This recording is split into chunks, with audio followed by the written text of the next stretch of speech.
that hate thee shall be clothed with shame, and the dwelling place of the wicked shall come to naught. So when you look at the four verses, which, like you said, most people don't even realize there's a third and a fourth verse. The first two, we sort of understand what's going on. It's very descriptive. What were the third and the fourth verse that people don't like to talk about? We only sing that first verse, the one that ends in a question mark, by the way, which is sort of interesting for a national anthem. But he makes a reference to the hireling and the slave in the third verse.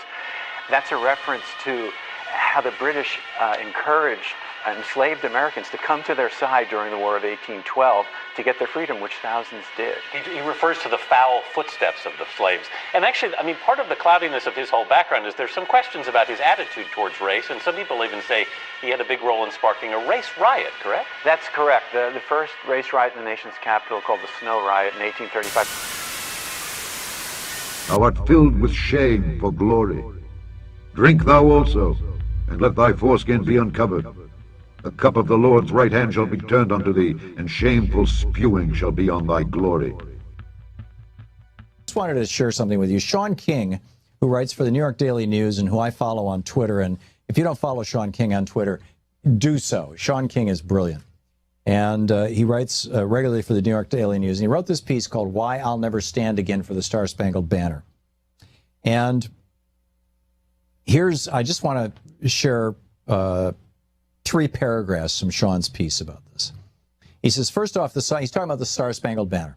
He says, first off, the song, which was originally written as a poem, didn't become our national anthem until 1931, which was 117 years after Francis Scott Key wrote it.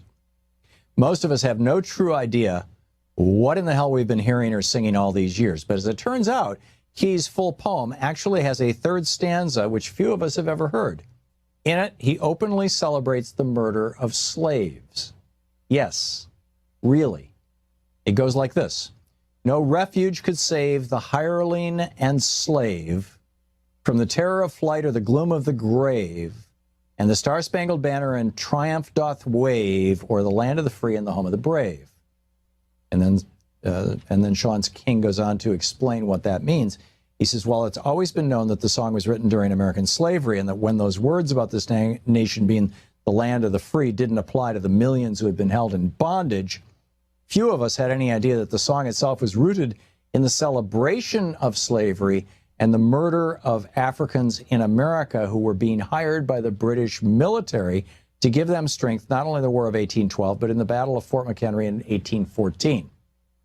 These black men were called the Corps of Colonial Marines, and they served valiantly for the British military. And Francis Scott Key despised them. He was glad to see them experience terror and death in war, to the point that he wrote a poem about it, and that poem is now our national anthem. While I fundamentally reject the notion that anyone who owned other human beings was either good, moral, or decent, Francis Scott Key left absolutely no doubt that he was a stone-cold bigot. He came from generations of plantation-owning bigots. See, I don't call them plantations anymore. I call them concentration camps. But anyhow, they got wealthy off of it. Key, as District Attorney of Washington, fought for slavery and against abolitionists every chance he got. Even when Africans in D.C. were injured or murdered, Francis Scott Key stood strong against justice for them.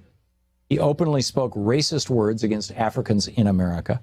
Key said that they were, quote, a distinct and inferior race of people which all experience proves to be the greatest evil that afflicts a community, end quote.